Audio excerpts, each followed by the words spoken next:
Billy Weaver had travelled down from London on the slow afternoon train, changing trains on the way, and by the time he got to Bath, it was about 9 o'clock in the evening. The air was very cold, and the wind was like a flat blade of ice on his cheeks. "Excuse me," he said, "but is there a fairly cheap hotel not too far away from here?"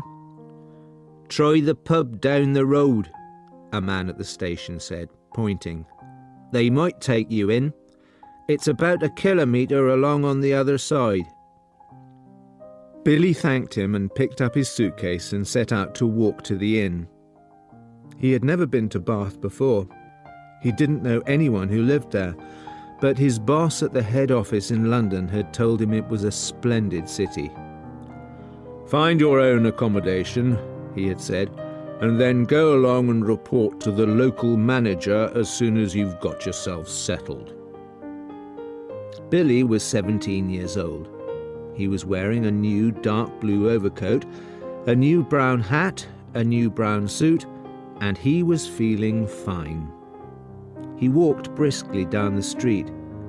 He was trying to do everything briskly these days. All successful businessmen, he had decided, were brisk. The top men at head office were brisk all the time. They were amazing. There were no shops on this wide street, only a line of tall houses on each side, all of them looking the same. They had grand entrances and 4 or 5 steps going up to their front doors, and it was obvious that they had been very grand houses indeed. But now, even in the darkness, he could see that the paint was coming off the doors and windows, and that the handsome white exteriors had cracks and patches from lack of repair. Suddenly, in a downstairs window that was illuminated by a nearby street lamp, Billy saw a printed notice leaning against the glass in one of the windows. It said, "Bed and breakfast." He stopped walking. He moved a bit closer. Green curtains were hanging down on each side of the window. He went right up to it and looked through the glass into the room. And the first thing he saw was a bright fire burning in the fireplace. On the carpet in front of the fire, a pretty little dog was curled up asleep. The room itself, which he could only see in half darkness, was filled with pleasant furniture. There was a piano and a big sofa and several comfortable armchairs. And in one corner he saw a large parrot in a cage.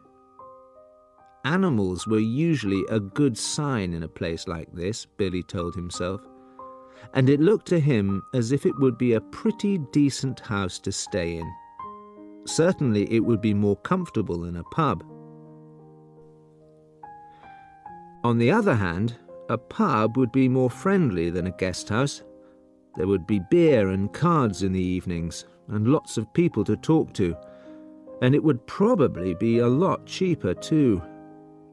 He had stayed a couple of nights in a pub once before and had liked it. He had never stayed in any guest houses, and, to be perfectly honest, he was a tiny bit frightened of them. The word guest house suggested watery vegetables and greedy landladies. After hesitating like this in the cold for 2 or 3 minutes, Billy decided that he would walk on and look at the pub before making up his mind. He turned to go. And now a strange thing happened to him. He was just going to step back and turn away from the window when his eye was caught and held in the most peculiar manner by the small notice that was there. "Bed and breakfast," it said. Bed and breakfast. Bed and breakfast. Each word was like a large black eye staring at him through the glass, holding him, forcing him to stay where he was and not to walk away from that house. And the next thing he knew, he was actually moving across from the window to the front door, climbing the steps that led to it, and reaching for the bell. He pressed it. Far away in a back room he heard it ringing, and then at once, it must have been at once because he hadn't even had time to take his finger from the bell button, the door swung open and a woman was standing there. She was about 45 or 50 years old, and the moment she saw him, she gave him a warm, welcoming smile. "Please come in," she said pleasantly. She stepped to one side, holding the door wide open, and Billy found himself automatically starting forward into the house. The force, or more accurately, the desire to follow her, was extraordinarily strong. "I saw the notice in the window," he said, holding himself back. "Yes, I know." "I was wondering about a room." "It's all ready for you, my dear," she said. She had a round pink face and very gentle blue eyes. "I was on my way to a pub," Billy told her, "but I noticed the sign in your window." "My dear boy," she said, "why don't you come in out of the cold?" "How much do you charge?" £9 a night, including breakfast. It was amazingly cheap. It was less than half of what he had been willing to pay. "If that is too much," she added, "then perhaps I can reduce it just a tiny bit. Do you desire an egg for breakfast?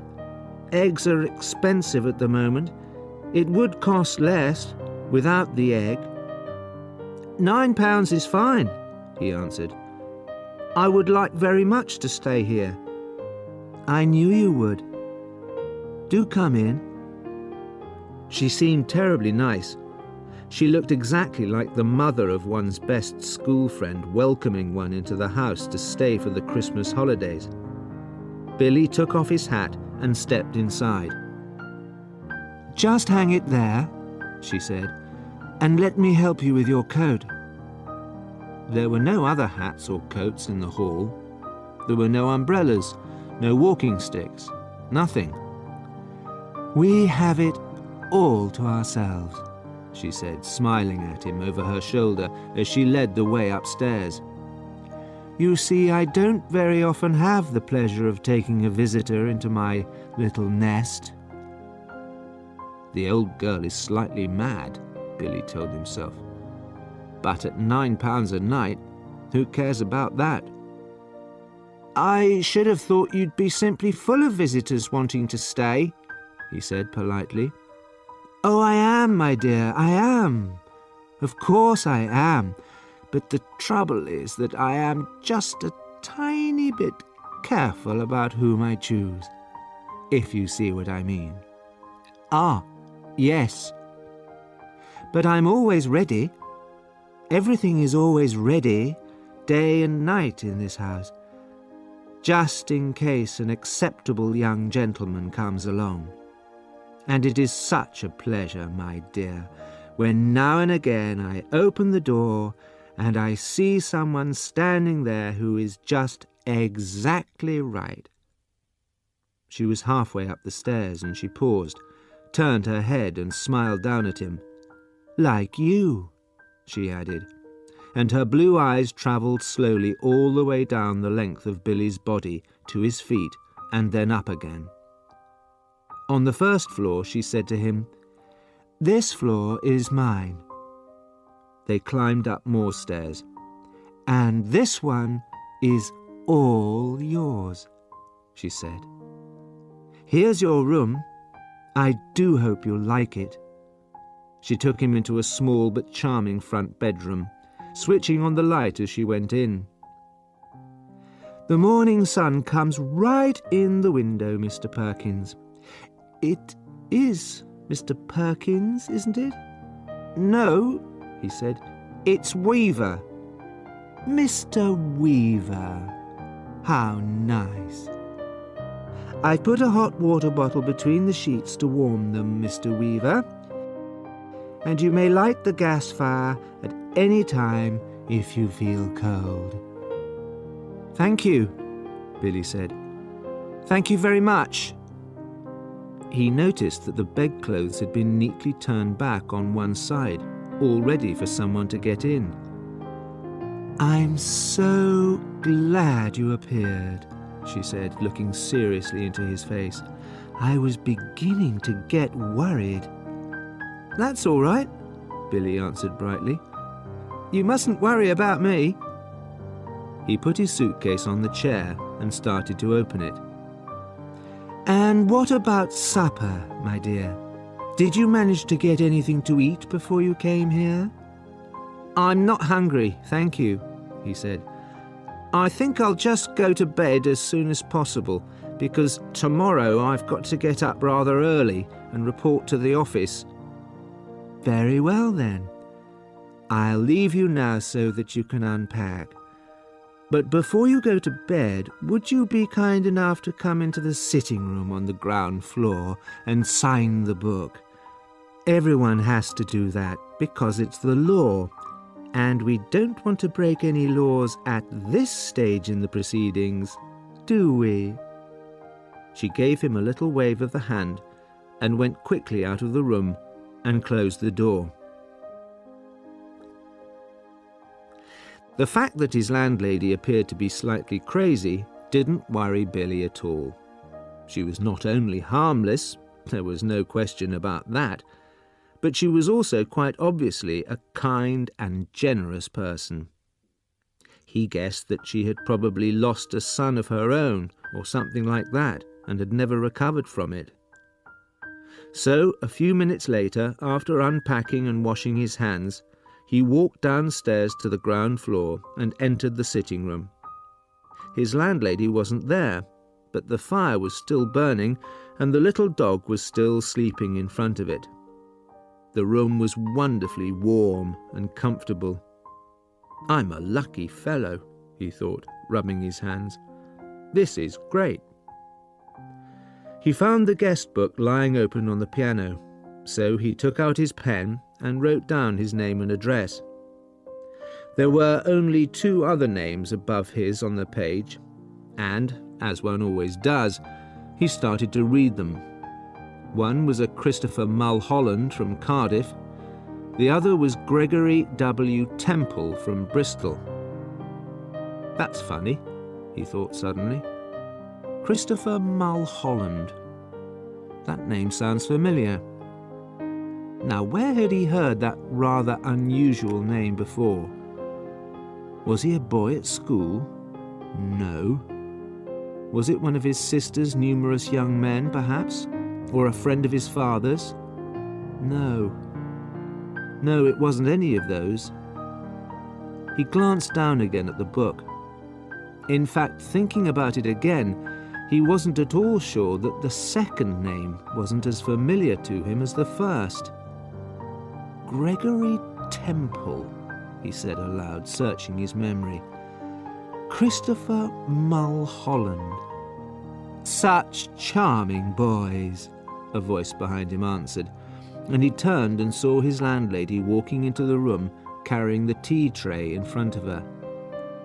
"They sound somehow familiar," he said. "They do? How interesting. I'm almost positive I've heard those names before somewhere. Isn't that strange? Maybe it was in the newspapers. They weren't famous in any way, were they? I mean, famous footballers or something like that?" "Famous?" she said, setting the tray down on the low table in front of the sofa. "Oh, no, I don't think they were famous. But they were extraordinarily handsome, both of them, I can promise you that. They were tall and young and handsome, my dear, just exactly like you." Once more Billy glanced down at the book. "Look here," he said, noticing the dates. "This last entry is over 2 years old." "Is it?" "Yes, indeed. And Christopher Mulholland's is nearly a year before that. More than 3 years ago." "Oh dear," she said, shaking her head. "I never would have thought it. How time flies away from us all, doesn't it, Mr. Wilkins? It's Weaver, Billy said. W-E-A-V-E-R. Oh, of course it is, she cried, sitting down on the sofa. How silly of me. I do apologise. Do you know something that's extraordinary about all this? Both those names, Mulholland and Temple, I not only seem to remember each one separately, but they appear to be connected as well, as if they were both famous for the same sort of thing, if you see what I mean. Well, come over here now, dear, and sit down beside me on the sofa, and I'll give you a nice cup of tea and a biscuit before you go to bed. Billy watched her as she busied herself with the cups and saucers. He noticed that she had small, white, quickly moving hands and red fingernails. I'm almost positive I saw them in the newspapers, Billy said. I'll think of them in a second. I'm sure I will. There is nothing more annoying than a thing like this which remains just outside one's memory. He hated to give up. Now, wait a minute, he said. Wait just a minute. Mulholland. Christopher Mulholland. Wasn't that the name of the schoolboy who was on a walking tour through the West Country and then suddenly... Milk? She said. And sugar? Yes, please. And then suddenly, schoolboy, she said. Oh, no, my dear, that can't possibly be right, because my Mr. Mulholland was certainly not a schoolboy when he came to me. He was a university student. Come over here now, and sit next to me and warm yourself in front of this lovely fire. Come on. Your tea's all ready for you. He crossed the room slowly and sat down on the edge of the sofa. She placed his teacup on the table in front of him. There we are, she said. How nice and comfortable this is, isn't it? Billy started drinking his tea. She did the same. For half a minute, neither of them spoke, but Billy knew that she was looking at him. Her body was half turned towards him, and he could feel her eyes resting on his face, watching him from over her teacup. Now and again he caught a peculiar smell that seemed to come from her direction. It wasn't unpleasant, and it reminded him... Well, he wasn't quite sure what it was. New leather? Or was it the corridors of a hospital? Mr. Mulholland loved his tea, she finally said. I've never seen anyone in my life drink as much tea as dear, sweet Mr. Mulholland. I suppose he left fairly recently, Billy said. Left? She said. But my dear boy, he never left. He's still here. Mr. Temple is also here. They're on the 3rd floor, both of them together. Billy put down his cup slowly on the table and stared at his landlady. She smiled back at him, and then put out one of her white hands and patted him comfortingly on the knee. How old are you, my dear? She asked. 17. 17, she cried. Oh, it's the perfect age. Mr. Mulholland was also 17, but I think he was a little shorter than you are. In fact, I'm sure he was. And his teeth weren't quite so white. You have the most beautiful teeth, Mr. Weaver. Mr. Temple was a little older. He was actually 28. I wouldn't have guessed it, though, if he hadn't told me. There wasn't a mark on his body. A what? Billy said. "His skin was just like a baby's." There was a pause. Billy picked up his teacup, drank some more, and then put it down again in its saucer. He waited for her to say something else, but she seemed to have fallen into another of her silences.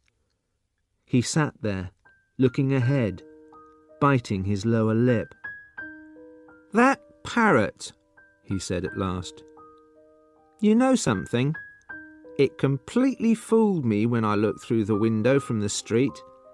I thought it was alive. Sadly, no longer." "It's very clever the way it's been stuffed," he said. "It doesn't look at all dead. Who did it?" "I did." "You did?" "Of course," she said. "And have you met my little Basil as well?" She nodded towards the dog curled up so comfortably in front of the fire. Billy looked at it. Suddenly he realized that this animal had all the time been as silent and motionless as the parrot. He touched it gently on the top of its back. It was hard and cold, but perfectly preserved. "Good heavens," he said. "How very interesting. It must be awfully difficult to do a thing like that." "Not at all," she said. "I stuff all my little pets myself when they die. Will you have another cup of tea?" "No, thank you," Billy said. The tea tasted faintly bitter, and he didn't really like it. "You did sign the book, didn't you?" "Oh, yes." "That's good, because later, if I forget what you were called, then I can always look it up. I still do that every day with Mr. Mulholland and Mr. Temple," Billy said. "Gregory Temple." "Excuse me for asking, but haven't there been any other guests here except them in the last 2 or 3 years?" Holding her teacup high in one hand, moving her head slightly to the left, she looked at him out of the corners of her eyes and gave him another gentle little smile. "No, my dear," she said. "Only you."